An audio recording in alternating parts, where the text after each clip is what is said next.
Dapat, itong PVC na to, mababa ito kaysa dito. Uusapan po natin itong ating septic tank. Itong area na to mga bro, ayan yung kwadrado na to, septic tank po ito mga bro. Ayan. Ayan mga bro, kwadrado na yan. Septic tank po yan. Pag nakakita kayo ng ganyan mga bro, na marka na ganyan, ibig sabihin, top view ito. Yan, cover, ayan. Top view yan mga bro. Pag mga ganitong marka mga bro, ayan, PVC po yan mga bro. Lagi yung tatandaan mga bro. PVC yan, yung mga ganyang marka mga bro. Alright mga bro, ayan. PVC din po yan. Ito, PVC din po ito.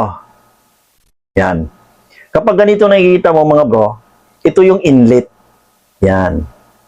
Ito yung dito nanggagaling yung sa bahay.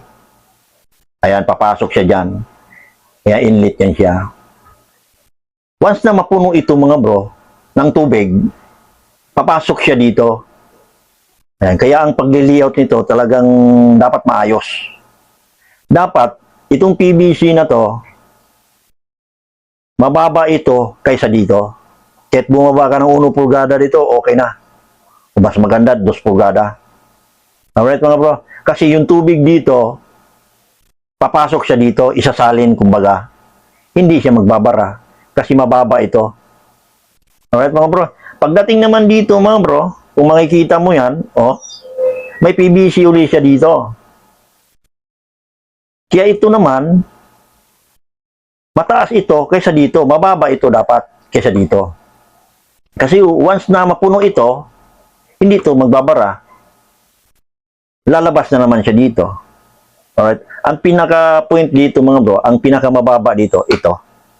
Ito yung outlet pipe, ayan mga bro.